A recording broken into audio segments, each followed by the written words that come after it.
¿Cómo estáis? ¿Listo? Espero que bien.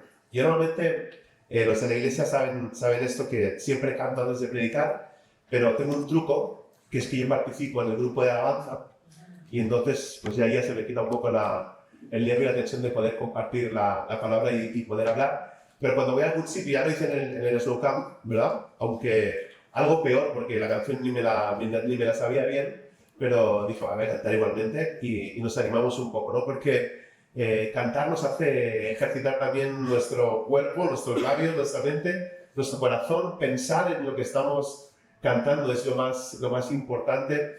Y a mí me ayuda para centrarme a lo que voy a compartir con vosotros, empezando en este día de hoy. No sé si a vosotros os pasaba igual que a mí. Yo crecí en una iglesia bautista, en aquel entonces se podría decir bautriste, ¿vale? Ahora podríamos decir que es bauticostal, ¿no? Vamos cambiando, vamos agregando cositas, vamos mejorando, ¿no? Digo yo. Pero yo recuerdo que iba a los campamentos, no como este es una pasada, ¿eh? Yo he visto los vídeos de los años anteriores, de las semanas anteriores, incluso de este mediodía que hemos estado desde ayer, y es increíble el montaje, la organización. Bueno, desde aquí gracias Marcelo y a todo el equipo de Palabra de Vida, no solo por invitarme, eso no es ningún privilegio, sino el poder hacer algo como esto, ¿no? Y yo recuerdo ir a los campamentos de pequeño, que como os digo, no eran como esto, pero eran muy increíbles para mí, para nosotros. Os recuerdo que vengo de la iglesia bautista y estábamos en esos campamentos y ahí era como un subidón espiritual. No sé si os pasa eso a vosotros alguna vez. Como os digo, era algo súper emocionante. Acabamos que el campamento cada vez iba a más y terminábamos el último día con un llamado a la conversión y veías compañeros de la iglesia de otros lugares recibir a Cristo, acudir a Cristo, y era algo como emocionante. Incluso aquellos que te caían mal de la iglesia y decías, está pasando ahí al frente a recibir a Cristo, me parece algo increíble. Y era, como os digo, un subidón, una cosa fuertísima, como digo, increíble. Y cuando llegábamos a tu iglesia, ¿qué pasaba en tu iglesia? Para abajo, ¿no? Hundido, por lo menos nos pasaba a nosotros. Incluso nos lo decía el pastor. Nos decía, venís muy subiditos del campamento, aquí ni canciones ni nada, aquí vamos a seguir con los himnos y con todas las cosas como hemos hecho siempre, porque aquí no vamos a cambiar absolutamente nada. Y entonces era como que tenéis esa experiencia espiritual, podemos decir, en la que estabas muy emocionado, y cuando llegabas a la iglesia tú querías seguir con lo que se conoce como el espíritu del campamento, ¿sí? Pero el espíritu del campamento te lo ahogaban y te lo mataban, y entonces esa energía del campamento te duraba 2 o 3 días, porque cuando pasaban las semanas pues volvías otra vez a la rutina de la iglesia y tristemente pues todo volvía a ser como antes. En realidad es posible que cada vez que experimentemos esto, se llamamos de esta manera subidón espiritual, debemos prepararnos, aunque no conformarnos, para ese bajón espiritual que va a venir. ¿Por qué digo esto? Por esas experiencias que os cuento, ¿no? del campamento. Pero en estos 4 días que voy a estar compartiendo con cada uno de vosotros, quiero llevaros a la acción de la palabra de Dios. Y para mí uno de los libros de la Biblia que tiene más emoción, más intriga, más rapidez. ¿Veis? ¿Qué pasa aquí?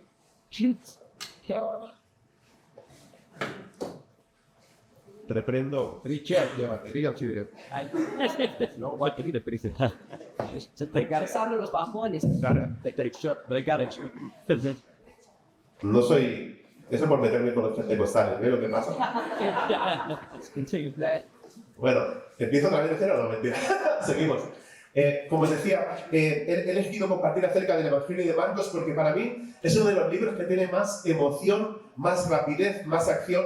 Así que he seleccionado unos textos del Evangelio de Marcos para compartir con vosotros durante estos días. Y creo que nos van a impulsar a la misión, como dice el lema de Slow Camp, a recargar nuestras baterías. ¿Cómo se dice recargar en inglés? Recharge, ¿no? Entonces, vamos a recargar. ¿Qué mejor manera de recargar nuestras baterías que yendo al Evangelio?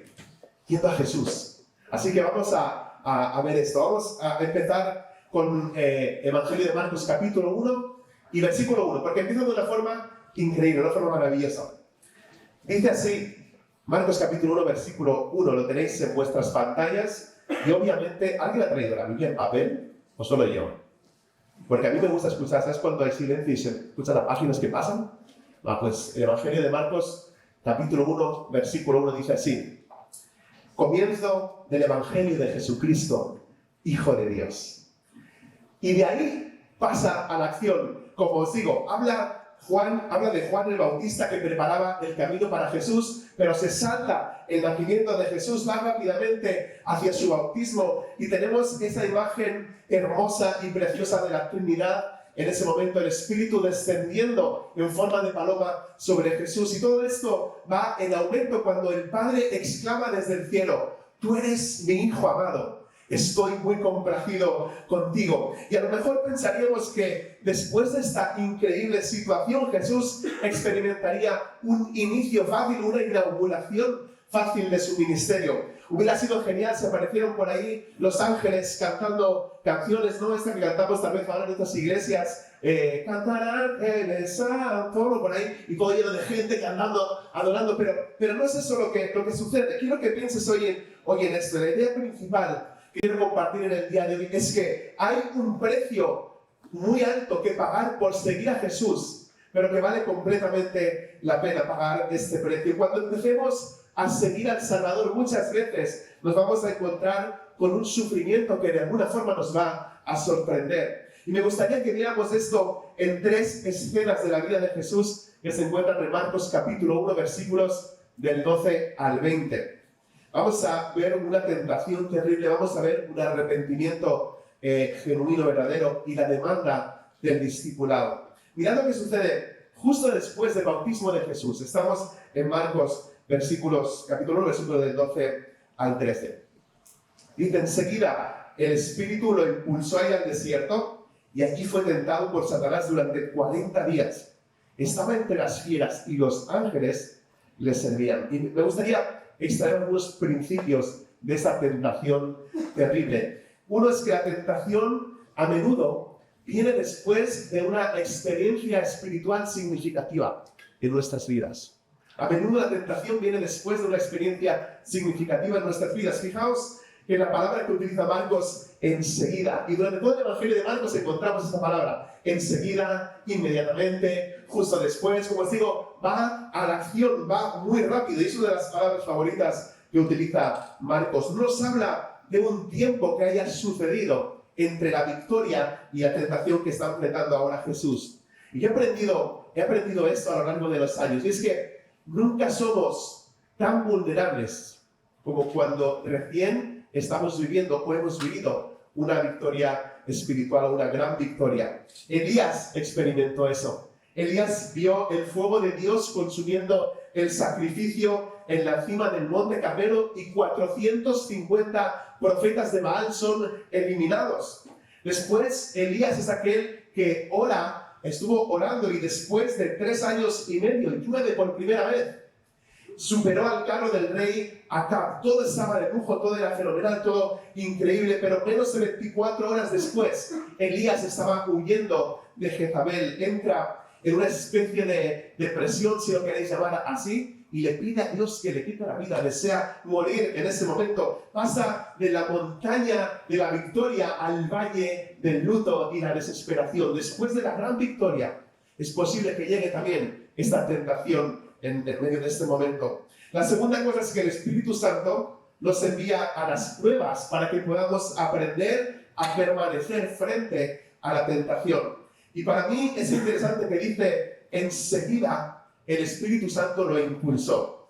Y la frase lo impulsó aquí es bastante fuerte, es decir, fue empujado con urgencia dentro de esa tentación, fue echado dentro de esa tentación. Literalmente significa ser tirado por una fuerte compulsión. Es la misma palabra que utiliza también Marcos cuando habla de Jesús, diciendo que echó fuera demonios en Marcos 1, 34, 39, y la forma también en la que expulsó a los campistas del templo, es decir, a la fuerza, lo empujó.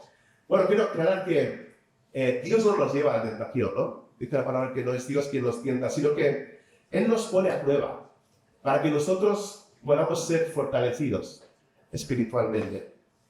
Santiago 1:13 dice que nadie al ser tentado diga, es Dios quien me tienta, porque Dios no puede ser tentado por el mal y tampoco tienta Él a nadie. Pero Satanás y sus minions, pues eso es otra cosa, ¿no? sus demonios ahí chiquititos que nos tientan a pecar mientras Dios nos anima a vencer y no caer y no ceder ante la tentación. Él nos proporciona una vía de escape para que nosotros no pequemos. Vemos esto en 1 Corintios 10:13. No os ha sobrevenido ninguna tentación que no sea humana, pero fiel es Dios. Hemos cantado hace un momento, ¿no? Alma mía, mente mía, recuerda que la victoria está en el nombre del Señor, ¿verdad? ¿Por qué? Porque Él es fiel. Él no os dejará ser tentados más de lo que podáis resistir, sino que dará también juntamente con la tentación la salida para que podáis soportar. La tercera cosa es que los tiempos de tentación y prueba pueden durar mucho tiempo. Fíjate en la primera parte del versículo 13. Dice, y allí, en el desierto, dice, fue tentado por Satanás. ¿Cuántos días? 40 días. El desierto era un lugar de peligro, un lugar de maldad, un lugar de muerte. Era la morada de los demonios. Nadie quería pasar por allí. Mucho menos estar allí durante 40 días. Y seguro que habéis escuchado otras veces, y no es nuevo para vosotros, los estudiosos dicen que el número 40 en la palabra en la Biblia nos habla de un periodo de prueba, un periodo de preparación. Israel, el pueblo de Israel pasó 40 años en el desierto, Moisés pasó 40 años de entrenamiento, aquellos espías pasaron 40 días en Canaán, los israelitas escucharon a Goliat maldecir a Dios durante 40 días antes de que David cogiera aquella onda y lo matara. No sé si tu tentación durará 40 segundos, 40 minutos, 40 horas, 40 días, 40 años, no lo sé. Lo que sí puedo decirte es que posiblemente durará más tiempo del que tú desearías. La cuarta cosa es que a veces somos llamados a sufrir solos, como algo personal. Eso está en la parte central del versículo 13, dice que estaba entre las fieras. Y eso me hizo pensar que muchos años después, en aquellos primeros cristianos que eran arrojados en aquellos, porque no son leyendas, esto es verdad, en aquellos circos en Roma, y jugaban, ¿sabes? Así como juegan los gatitos con aquellas pelotas o aquellas bolas de lana, pues así jugaban los tigres y los leones con los cristianos que arrojaban en este circo. Estaban en medio de esas fieras, estaban siendo alimento para ellos. Número 5 es que Dios nos dará lo que necesitamos para permanecer firmes ante la tentación. Incluso cuando nos sintamos solos en medio de esto, hay algo que tenemos que saber, y es que nunca llegamos a estar realmente solos. Observa cómo termina el versículo 13. Dice, y los ángeles les servían. Y los ángeles les servían.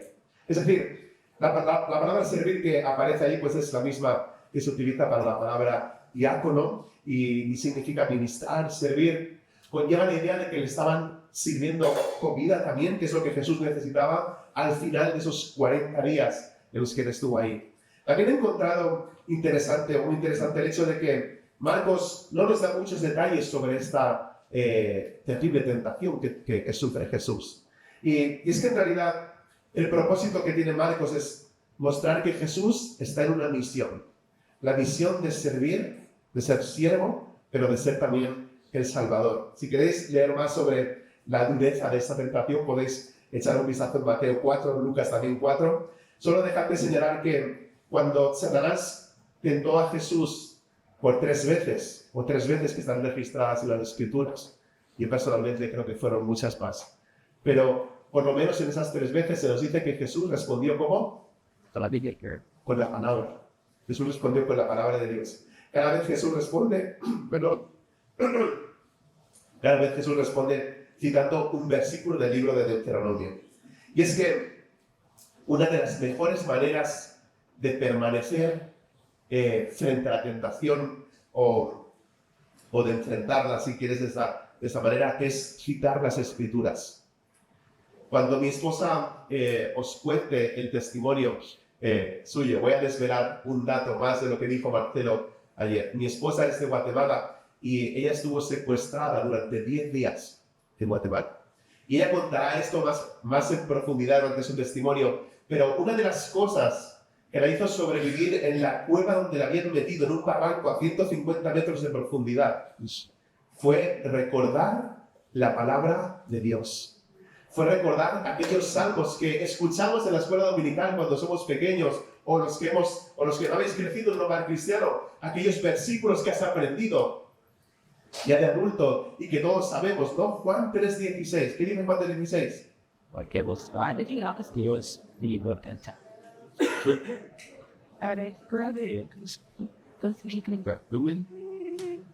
¿Qué dice Juan 3:17? No, ya no. Pues por eso es importante memorizar la escritura. No son aquellos versículos que están fáciles o que no sabemos de toda la vida, pero cuando tienes aquí la escritura ante la tentación, el Señor provee ese recuerdo para que podamos hacer frente a eso. Hay que pagar un precio alto por seguir a Jesús, pero vale la pena, de verdad, muchachos, pagar ese precio. Lo vemos primero en esa terrible tentación y luego en un verdadero arrepentimiento. Tanto Juan el Bautista como Jesús, gracias, Mike. Tanto Juan el Bautista como Jesús predicaron un mensaje de verdadero arrepentimiento. Para que no os preocupéis más de la cuenta, yo siempre estoy así, porque no me callo nunca, ¿vale? No paro de hablar. También escucho mucho, que soy pastor, pero también hablo muchísimo. ¿Cierto o no, muchachos? Se me olvidaba decir que me acompañan 3 solteros de mi iglesia. Sí, hacemos un clic de la predi un momento, si os podéis levantar para que os vean Ángel, Dani y Joan. Sí, tranquilos. Los solteros, sin compromiso, 26 años, lo digo porque como estamos hablando de la tentación, por si acaso alguno de ellos os es tentación, recordad la palabra de Dios, lo que dice en este momento, porque vamos a ver ahora algo acerca del arrepentimiento, ¿vale? Os decía que tanto Juan el Bautista como Jesús predican un mensaje de verdadero arrepentimiento. Quiero leer los versículos del 14 al 15, donde podemos ver, escuchad, muy emocionante, las primeras palabras de Jesús registradas en el Evangelio de Marcos. Se me pone la piel de gallina. Dice, después que encarcelaron a Juan, Jesús fue a Galilea a anunciar las buenas nuevas de Dios. Se ha cumplido el tiempo, decía. El reino de Dios está cerca. Arrepentíos y creed las buenas nuevas. Juan el Bautista continuó predicando durante unos 6 meses y durante este tiempo él señaló el adulterio del rey Herodes. Juan no comprometió la verdad. Juan no diluyó tampoco el mensaje, incluso cuando hablaba con alguien por autoridad. Y como sabéis, como resultado, él fue arrestado, encarcelado. Un año después, Herodes decapita a Juan el Bautista por órdenes también de su mujer. Podéis ir en Marcos capítulo 6. Pero después de que arrestaron a Juan, es interesante que Jesús se fue a Galilea. Y Galilea era el distrito de Herodes. Era la zona de Herodes y Jesús va para allí. Así que Jesús tampoco evita la confrontación en esa zona de peligro. Y no os voy a contar mucho acerca de mí, porque mi vida tampoco es tan interesante. Es más interesante hablar de Jesús. Pero muchos años fui vendedor de coches. Vendía coches de la marca Ford. Y yo estaba en una tienda en Vilafranca del Penedès, que es la tierra prometida, que está ahí en Cataluña, no sé si la conocéis, tierra de vinos, de viñedos, etc. Y estaba en esa tienda, una tienda muy grande, y me mandaron a una tienda que había en Vilanova, de la misma compañía. Y en aquel entonces yo ya había determinado en mi corazón servir al Señor, pero aún no había salido del trabajo de la empresa. Pero recuerdo que en ese momento tomé ese traslado como una oportunidad. Y pensé, es una tienda más grande, hay más trabajadores, hay más compañeros, voy a tener la oportunidad de compartir también con ellos el Evangelio. Así que en los primeros días de estar allí, yo no iba de jefe de todos los jefes, pero sí que era jefe de ventas, entonces ellos estaban a mis órdenes, podemos decir de esa manera. Y yo cogí y en mi despacho, en mi ordenador, que para que veáis lo viejo que soy, tengo 43 años, era una que es pantalla plana con bastante margen, y cogí y en un post-it, ¿sabéis lo que es un post-it? Tampoco, ¿sí? Es aquí el papel que pega, ¿vale? Pues cogí el post-it y escribí un versículo, ¿vale? Y lo pegué en mi pantalla del ordenador. Y dije, bueno, aquí alguien entrará a la limpieza o quien sea, por algo empezaremos. Y eso fue por la mañana. Y cuando volví por la tarde, estaba tachado el versículo. Y habían cogido otro post-it y lo habían pegado en el ordenador y decía, la religión es el opio del pueblo. Y yo pensé, ¿sabes? Que empiece el juego. hoy vamos a empezar, vamos a ver qué es lo que sucede. Creo que Dios le había puesto en el lugar exacto para cumplir sus propósitos. Construir puentes con este compañero marxista, comunista, como queráis llamarle, que contradictoriamente estaba vendiendo coches y estaba forrándose y haciéndose bastante dinero.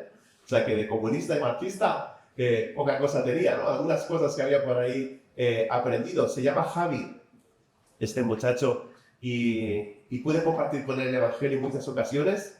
Estuvo en mi casa, estuve también en la suya, le regalé una Biblia, incluso estuvimos orando. Una vez era que su papá estuvo enfermo, hasta donde sé, nunca él recibió a Cristo, pero yo hice mi trabajo.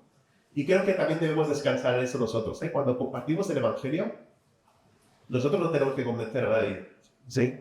Es el Espíritu Santo el que hace la obra en la vida de las personas. Pero nuestro trabajo es sembrar la semilla, compartir el Evangelio y el Señor hace el resto, ¿verdad? Y entonces eso es lo que hice. Construí puentes con este compañero, como os digo. Pero bueno, luego tuve oportunidades como esta de compartir con él, tener conversaciones con él. Para Jesús también había llegado ese momento de ir, ese momento ya de salir. Y debo señalar que Marcos se salta más de un año del ministerio de Jesús, en la que él estuvo haciendo muchas cosas en la parte sur, conocida como Judea. En el Evangelio de Juan también podéis leer más acerca de lo que sucede ahí, pero algunas cosas son la purificación del templo, en el capítulo 2, luego Nicodemo acudiendo a él por la noche, esto lo habéis visto en Chosen, aunque no lo hayáis leído en la Biblia, pero él acude a él por la noche, en el capítulo 3, luego mientras él se dirige al norte de Galilea, se encuentra con una mujer samaritana en un pozo, esto es en el capítulo 4, pero quiero que tomemos algunos principios de este pasaje también. Uno es que el Evangelio que proclamamos viene de Dios mismo. Cuando Jesús llegó a Galilea, leemos que llegó anunciando las buenas nuevas de Dios. La palabra anunciar significa proclamar en voz alta. Por eso, si os fijáis, no soy ni bautista ni pentecostal, grito nivel medio, ¿no? Bueno, bautistas hablan más tranquilos, igual, bajo y todo. Pentecostales están ahí gritando ahí, ¡ah! Pero yo estoy como a mitad, ¿no? ¿Por qué?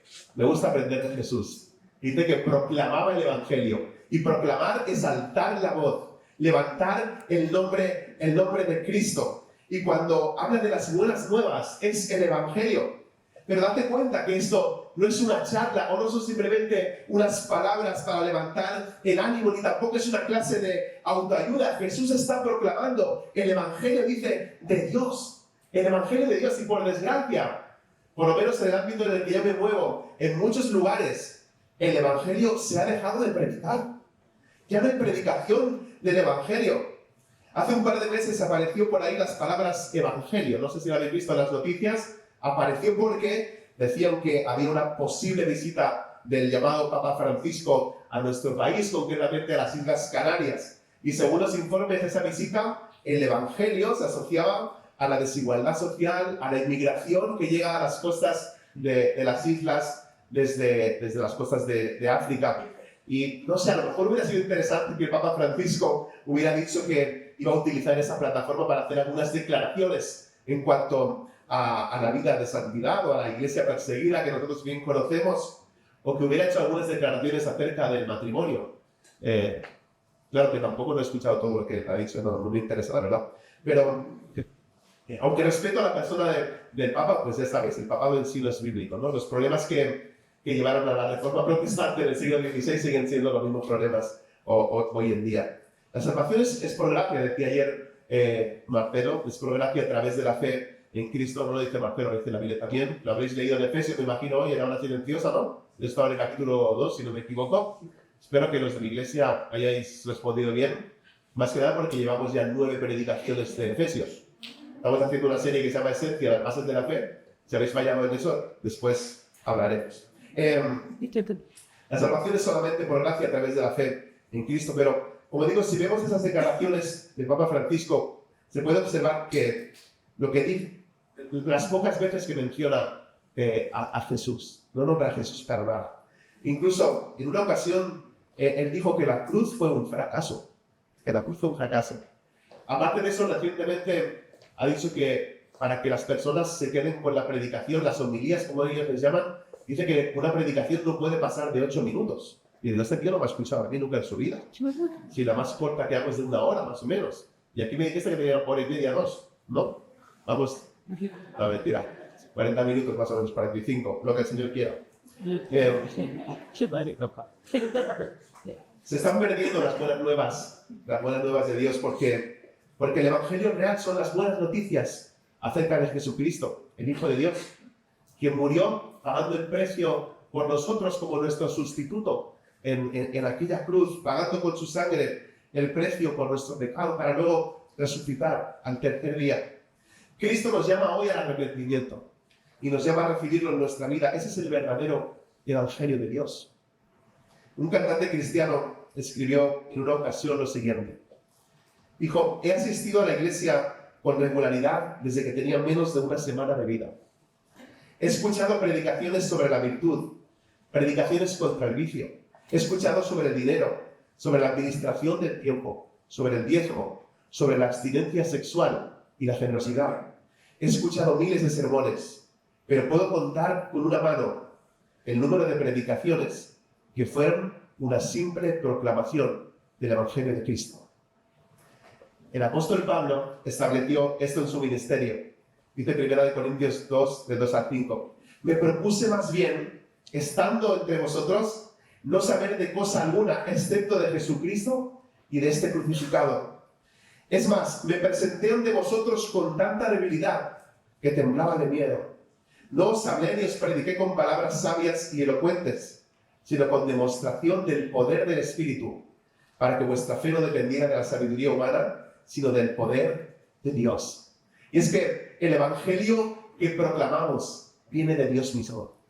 En segundo lugar, el tiempo de Dios siempre es perfecto. Ahora se había cumplido, dice, el tiempo para que Jesús se lanzara a su ministerio. Gálatas capítulo 4, versículo 4 dice: pero cuando se cumplió el plazo, Dios envió a su Hijo, nacido de mujer, nacido bajo la ley. Nos está hablando del cronos, del tiempo del reloj. Había un día específico que Dios había diseñado para que su Hijo viniera a esta tierra. La idea es de algo que está completo, algo que está completamente desarrollado, como una fruta madura que está lista para ser recogida y para ya poder comerla, o como unos campos de trigo que están listos ya para que venga el tiempo de la cosecha. La expresión también se usaba cuando una mujer embarazada sentía dolores de parto y se preparaba para dar a luz. Había llegado el momento. El escenario estaba perfectamente preparado para que el Salvador empezara su obra. Y Jesús se movió de acuerdo al calendario del Padre, ya que Él vivió con una conciencia muy aguda acerca de los tiempos de Dios.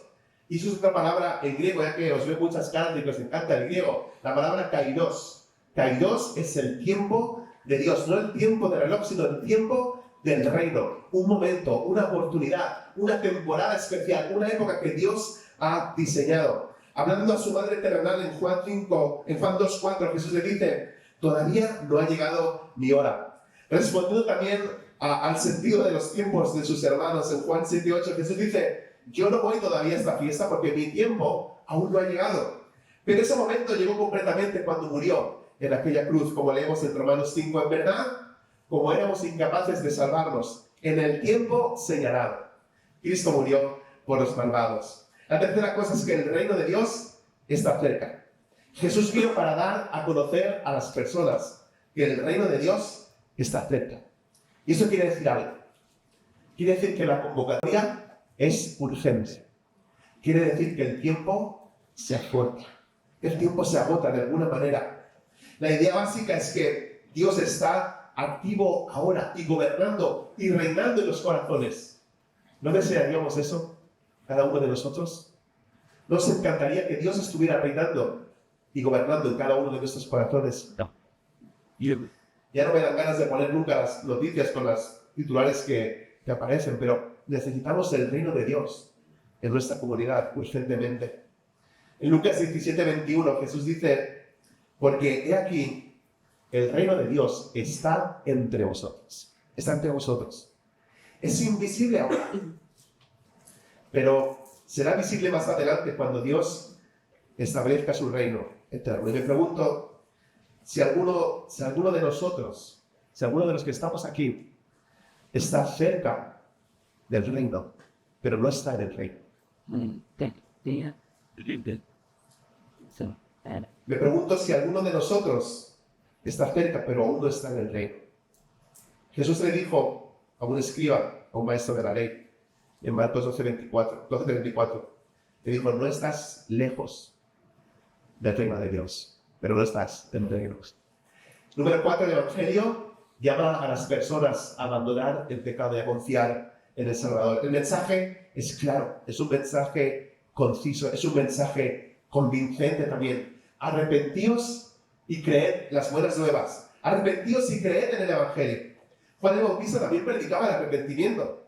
El arrepentimiento es un cambio de mentalidad. Otra palabra que os encanta también, que luego la vamos usando y no tenemos ni idea, pero metanoia, ¿no? Eso habéis escuchado muy aquí. Incluso en mi época de joven, ahora se puede decir, ¿no? Con 43 años, puede decir de joven, había un grupo de rock cristiano que se llamaba Metanoia.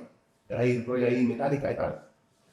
Metanoia es un cambio de mentalidad que te lleva a un cambio en tus pasos, a un cambio en tus acciones, a un cambio en tu caminar. Pero no me hagáis como aquellos que yo lo escuchaba desde los púlpitos, hizo un cambio en su vida de 360 grados. Pues volvió al mismo sitio. No. Si es un cambio de 180 grados, si tú ibas para allá en aquella dirección, metanoia es cambio mi mente, cambio mis pasos, y ahora voy en dirección contraria al pecado, y el pecado queda en aquel lugar. Debemos arrepentirnos y recibir. No es suficientemente tratar de pasar página de lo que ha pasado en mi vida. Tampoco es suficiente recibir sin arrepentirse. Esas dos cosas van siempre juntas. La pregunta es si te has apartado de tus pecados y has confiado en esa obra terminada de Cristo Jesús en la cruz por cada uno de nosotros. Hay que pagar un alto precio por seguir a Jesús, pero vale la pena pagar ese precio. Las tentaciones son terribles y el arrepentimiento debe ser real, auténtico, y eso nos lleva a la verdad final, la demanda del discipulado. Jesús ahora llama a 4 de sus discípulos y les hace unas exigencias tremendas. Dice así la palabra de Dios en Marcos 1, del 16 al 18. Pasando por la orilla del mar de Galilea, Jesús vio a Simón y a su hermano Andrés que echaban la red en el lago, pues eran pescadores. Venid, seguidme, les dijo Jesús, y os haré pescadores de hombres. Y al momento dejaron las redes y los siguieron. Mira, una traducción más moderna, una traducción libre podría ser esta. Al pasar por la playa del lago de Galilea, vio a Simón y a su hermano Andrés pescando con red. La pesca era su trabajo habitual. Y Jesús les dijo, venid conmigo. Haré de vosotros una nueva clase de pescadores. Os enseñaré a pescar hombres y mujeres en vez de percas y lubinas. No hicieron preguntas. Soltaron las redes y le siguieron. Y he escuchado recientemente a algunos predicadores que quieren ir de modernos, y igual está bien una aplicación de dejar las redes sociales, ¿no? En Netflix, en Twitter, y todas las cosas que usamos y tal, y oh, qué bueno la predicación, dejar las redes, voy a hacer ayuno de redes sociales. Eso no es lo que está hablando aquí, ¿eh? Aquí es una cosa mucho más profunda, mucho más interesante y mucho más importante. Y es que Jesús camina por esa orilla y ve a esos dos hermanos que están pescando, y no estaban usando, no usaban cañas, sino que usaban la red, echan la red en el lago. Y vamos a analizar lo que pasa después. Jesús les dice, seguidme. Mientras que los estudiantes seguían a menudo a los rabinos, era súper raro que un rabino llamara a alguien para que lo siguiera. Pero me encanta cómo Jesús nos llama a seguirlo. Nosotros pasamos tiempo con Él, andando por donde Él camina, observando lo que Él observa, escuchando lo que Él hace, para que podamos ser como Él.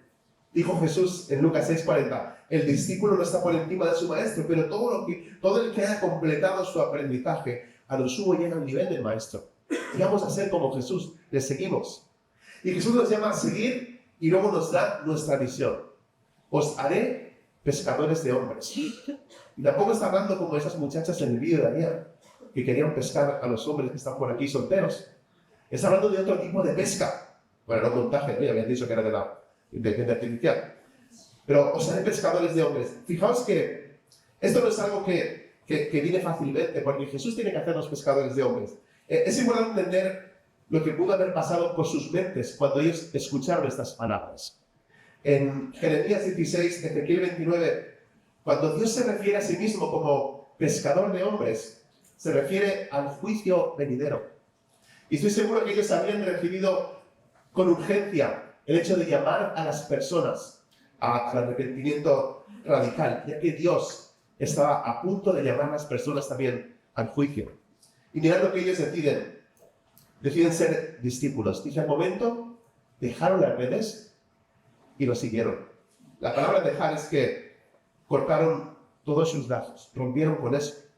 Jesús valía más que cualquier otra cosa de la que ellos pudieran haberse alejado. Quizás nos ayude a saber que también no es la primera vez que ellos se encuentran con Jesús. Estuvieron presentes cuando Jesús fue bautizado. También escucharon a Juan el Bautista decir en Juan capítulo 1, y aquí el Cordero de Dios que quita el pecado del mundo. En Juan 1:41 también leemos que Andrés le dijo a Simón, hemos encontrado al Mesías. Es decir, ellos habían puesto su fe en Cristo meses antes y ahora dejan sus vidas para seguir plenamente a Jesús. Jesús dice algo parecido en Lucas 14:33. De la misma manera, cualquiera de vosotros que no renuncie a todos sus bienes no puede ser mi discípulo. Y no es cuestión de dinero, os decía ayer Marcelo, es un problema del corazón. Yo digo, el corazón del problema es un problema del corazón.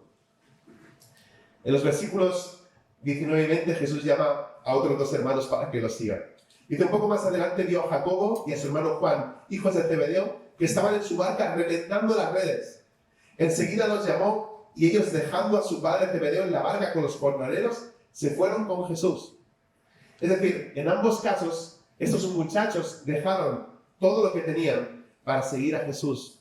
Con Santiago y Juan dejando un negocio familiar para poder dedicarse a reparar esas vidas rotas. Hay una palabra, no quiero que nadie se convierta en un experto en griego ni nada, pero es que hay muchas palabras que si estudiamos llaman mucho la atención. La palabra que utiliza aquí el evangelista Marcos cuando habla de reventar esas redes es una palabra que se llama catartizo. ¿Vale? Y esta palabra catartizo se utilizaba para cuando, por ejemplo, el dueño de una casa le ordenaba al mayordomo que preparaba una habitación para recibir a un invitado de honor. Estaba catartizo la habitación, preparándola, haciéndolo mejor para que pudiera ser utilizada. También se utilizaba en el ámbito de la medicina, catartizo, poner un hueso en su lugar para que ese brazo o esa pierna pudiera recuperar su función y pudiera otra vez estar disponible. La palabra que aparece aquí, catartizo, no es reparar las redes y reventarlas para guardarlas. Es dejarlas listas para poder volver a ser utilizadas. Pero fíjate que Jesús les está cambiando ahora eso. Ya no es que ellos preparan las redes para usarlas para volver a pescar, sino que los prepara a ellos, los catartiza a ellos, los deja listos para poder ir a la misión. Y ellos aceptan y ellos van. Y es que el discipulado es disruptivo, es decir, produce una interrupción súbita, repentina de algo, una rotura. Jesús debe tener prioridad sobre la familia, sobre las finanzas, sobre los amigos, sobre nuestro futuro. Todo lo demás debe quedar en segundo lugar respecto a nuestro Salvador.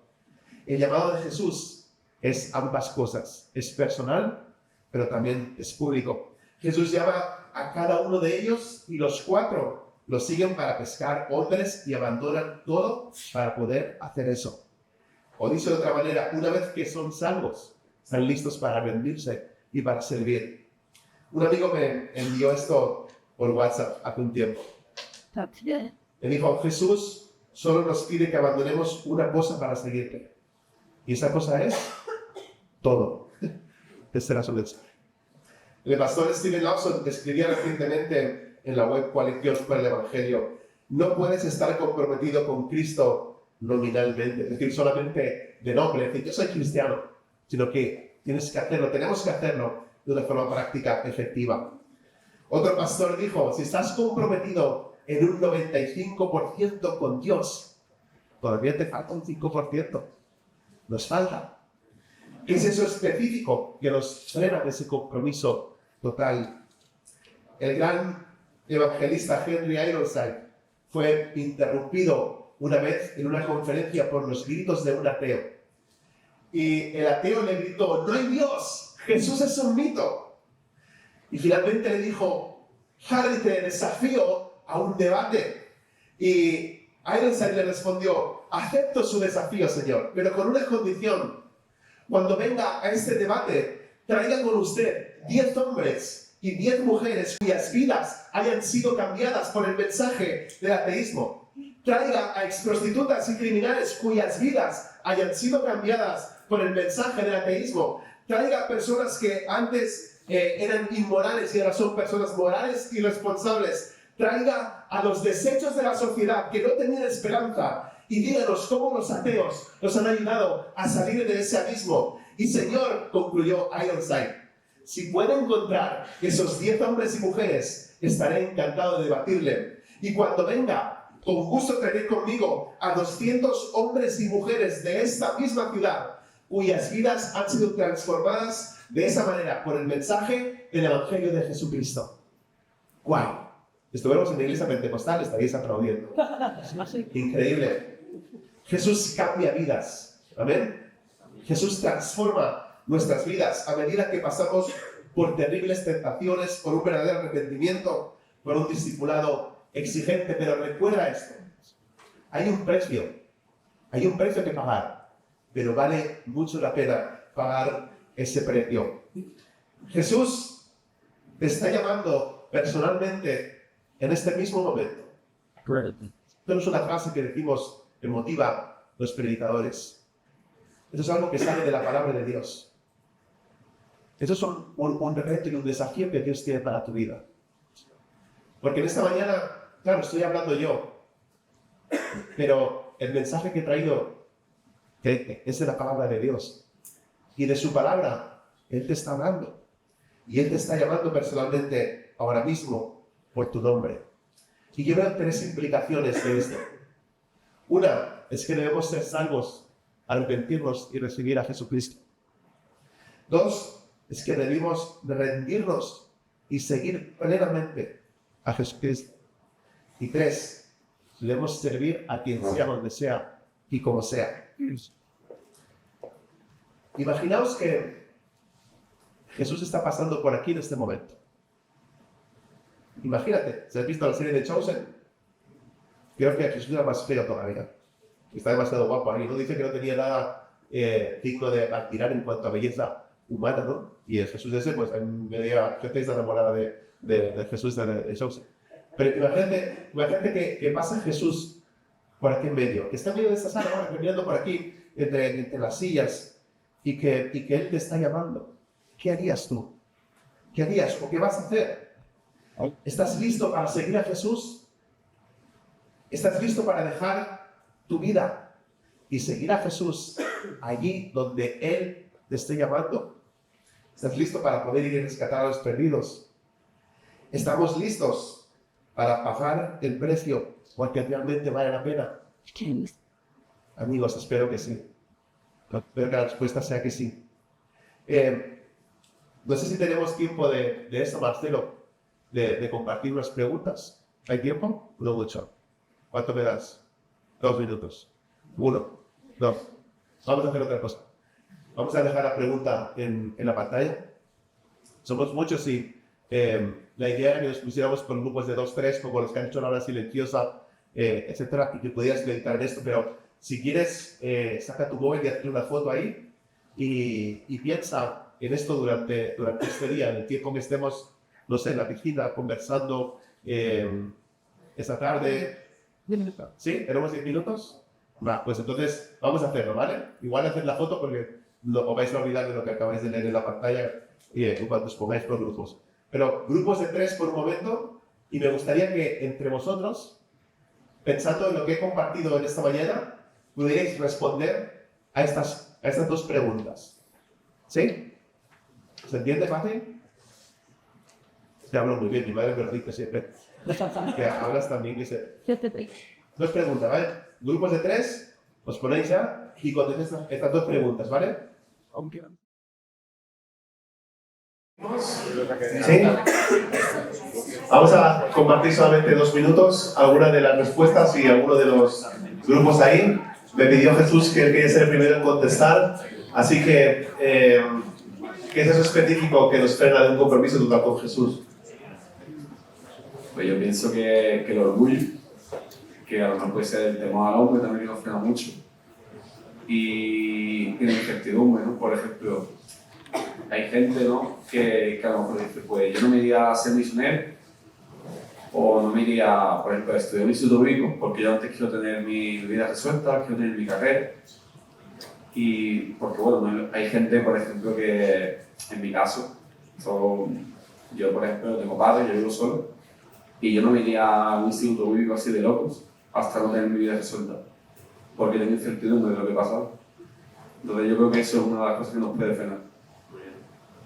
¿Qué más? ¿Quién se ofrece voluntario antes de que lo obliguemos? ¿Borja?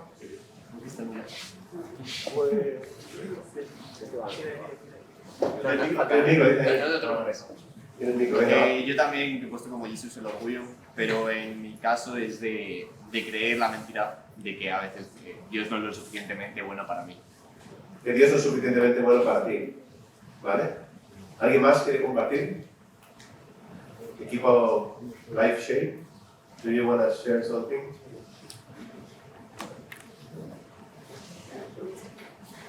¿Me pasáis el micro o no? ¿Es peligrosa? No. ¿Lo dejamos?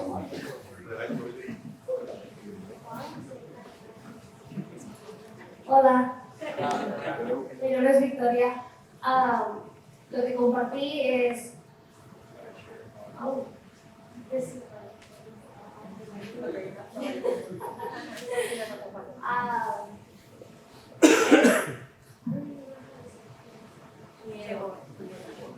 Para mí es el temor de no saber lo que está adelante, ¿verdad? La cosa es que no ponemos a Dios primero y a mí siempre me da temor no saber lo que está enfrente. Yo siempre estoy un paso adelante, pero es para tener fe necesitamos que rendir nuestra vida, nuestro futuro a Él. Para mí es el fear.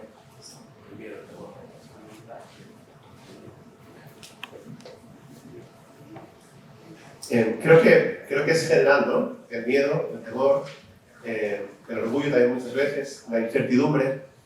Una de las cosas que me encanta de la palabra de Dios dice en el Salmo 119, versículo 105, lámpara es a mis pies tu palabra y lumbrera a mi camino. Es decir, no es una luz que está en una habitación con todo oscuras y de repente enciende la luz y te quedas ciego. Es una luz en la que tú estás en un bosque, por eso ese miedo y ese temor, Victoria, funciona así. Dios muchas veces no te muestra lo que está más adelante en el futuro, pero Él nos ha dado esa luz, es como estar en un bosque, no saber a dónde ir, pero ilumina tus pies y tus pasos para que no caigas, ¿no?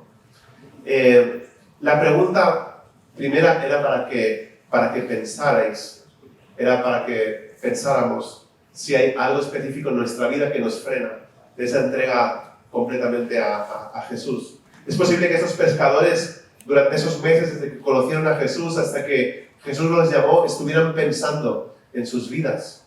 ¿Qué pasará con la empresa? ¿Dejo a mi padre solo? ¿Y los ingresos? ¿Y de qué vamos a vivir? ¿Y este Jesús será que cumple lo que está diciendo o no? ¿Qué será de nuestras vidas? Tal vez algunos tenían hijos. ¿Qué pasa con mis hijos? Es normal el temor, ese miedo. Siempre hay algo que nos ata y que nos quiere frenar. Porque Dios obra con poder en nuestras vidas y hay alguien a quien no le gusta eso. Y es el enemigo, es Satanás, está ahí. Recuerda que dice la Escritura que él está como león rugiente viendo a quién devorar. Pero en Apocalipsis dice que Jesús es el ¿qué? El león de Judá. Hasta en eso Satanás quiere imitarlo, pero no le llega. Dice que anda como león rugiente viendo a quién devora. Pero el león es Jesús. Y la primera pregunta es esta: ¿qué hay? Y podéis seguir pensando durante el día en esto, ¿no? Si hay algo específico en vuestra vida que os frena de ese compromiso total. Y esa otra pregunta es más intencional. Es más, si lo que he compartido en esta mañana tiene sentido para tu vida y nunca has tomado esta decisión, es si hay alguien que está dispuesto hoy, ahora, antes de salir de esta sala, si hay alguien que ha decidido rendirse completamente a Jesús y seguirle. Me gustaría que cerráramos nuestros ojos por un momento y si hay alguien que ha tomado esa decisión, me gustaría que te pusieras en pie o que levantaras tu mano. Si hay alguien en este lugar que por primera vez ha decidido seguir a Jesús y rendirse a Él, que te puedas poner de pie o levantar la mano en el lugar donde estás. Todos están con los ojos cerrados. Nadie te está viendo, no es una presión de qué me van a decir o qué va a pasar. Tampoco es un espectáculo o un show. Si no te levantas tu mano y no te pones de pie, tampoco pasa nada. Si durante este día quieres hablar conmigo, con Marcelo, con Michael, o Daniel, cualquiera de los pastores o servidores misioneros que están aquí, puedes hacerlo. Y puedes decirle, ¿sabes? Sentí algo mientras Pablo predicaba el Evangelio de Jesucristo, mientras él hacía ese llamado también al arrepentimiento, en esas palabras de Jesús, arrepentíos y creed en el Evangelio. Sentí que tenía que hacerlo y he decidido tomar a Jesús en mi vida y dejar ir todo. Si alguien de los que está aquí quiere hacerlo durante el día o durante estos días, te animo a que no seas cobarde, a que puedas dedicar tu vida a Cristo, pensar qué es lo que te retiene y entregársela a Él. Padre, en esta mañana glorificamos tu nombre una vez más. Señor, deseamos ser como Jesús, deseamos conocer más de Jesús, deseamos vivir más como Jesús. Deseamos cada día arrepentirnos y creer en el Evangelio. No ser salvos cada día, ya somos salvos aquellos que hemos recibido a Cristo, pero necesitamos arrepentirnos cada día. Cada día hay ese mismo llamado a nuestras vidas. Y Señor, te pido que podamos responder a Él. Aquellos que nunca han entregado su vida a Cristo, oh Padre, te pido que tú puedas llamarlos en estos días, en esta misma hora, Señor. Que no haya ese temor, que no haya orgullo, que no haya nada que los frene para poder decir, me entrego completamente a Cristo Jesús, le doy mi vida, quiero que Él sea mi Salvador. Señor, te doy gracias por aquellos que lo van a hacer en las próximas semanas, meses o años, tú lo sabes, Señor. Gracias por este precioso día de salvación. En el nombre de Cristo Jesús. Amén.